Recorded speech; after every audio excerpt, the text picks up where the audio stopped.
So, a new project. We're going to wire my track up for power supply and controller stations. This is my Uncle Rob. And we're going to be starting on this project. This is the hardware for this has come from Slot Car Corner. Here you can see controller stations, black and yellow, like their colors, and my favorite colors for lanes as well. So the package that Steve made for me comes with all of the hardware that I'm going to need to do this pretty easily. Everything comes with a diagram, comes with wiring diagrams, as you see here. So this all should be pretty self-explanatory. We will be doing this video and updating this as we go along. Okay, so after a little bit of head scratching, but not too much head scratching, frankly, because a lot of this is laid out in the bundles that you get from Steve. When you ask him to send you the set to, I guess it would be a set, to wire up a track, everything comes pre-packaged, different things in the package here. So this is the block that goes from the power supply to the controller stations. Rob is, we took the back off of the original Polycar base track piece, which is still pre-wired, and we're just going to use this, the soldered pieces of wire. We're just going to leave them on there because, frankly, this is never going to have that much current that it's an issue. Here are the controller stations, so everything comes from that block to each controller station and just screws down there. This is the other controller station. These are the wires that come from Steve with the little spades at the end that go into the controller stations from the track. Everything is marked really well to where it goes in and out. And there you go, from each different piece. You can see the red and the black goes into where exactly on the blocks here.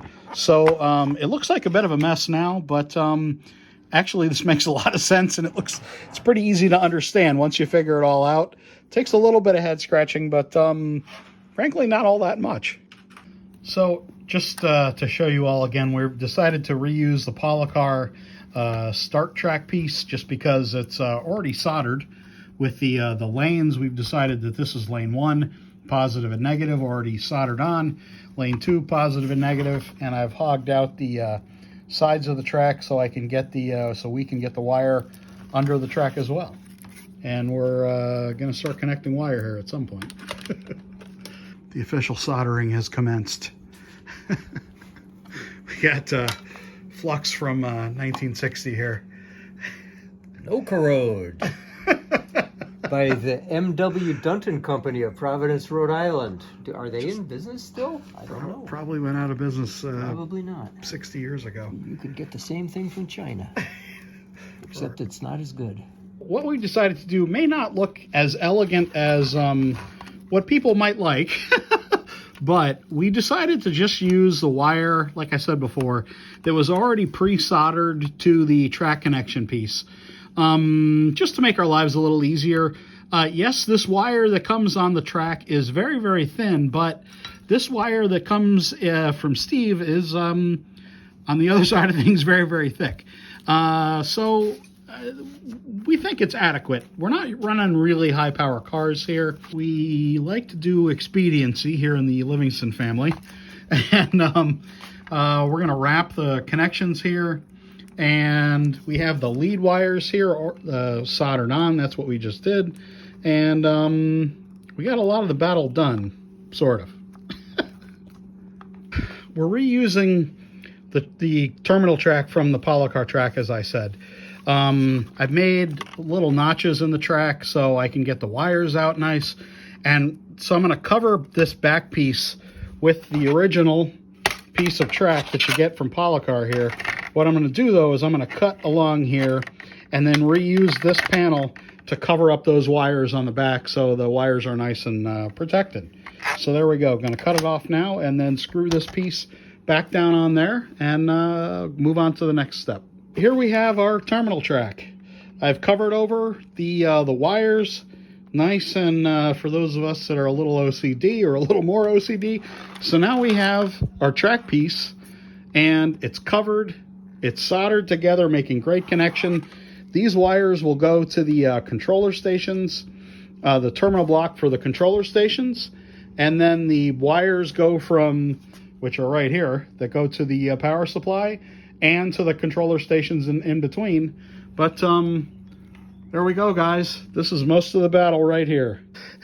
These terminal blocks are screwed down pretty hard here. So we got one controller station wired up here. That comes off of the track piece and goes right into the block there. That's yellow lane is going to be lane 1, the inside lane, and black lane is going to be the outside lane, which is lane 2. And that's the controller station for that. There we go. Moving along here, guys.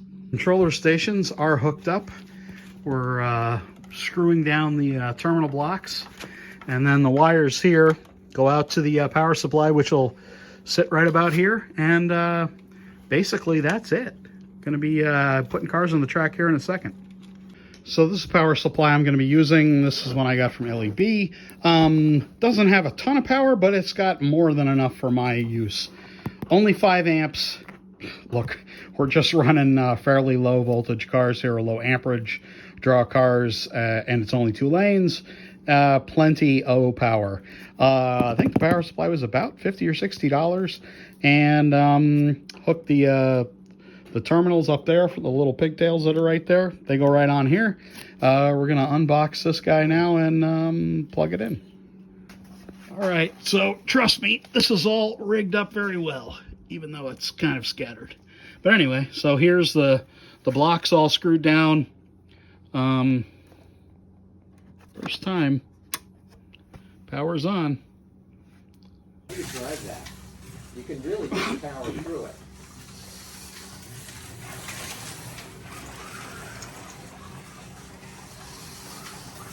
Oh, you get me there? Well, I don't know. This is driving. On the inside.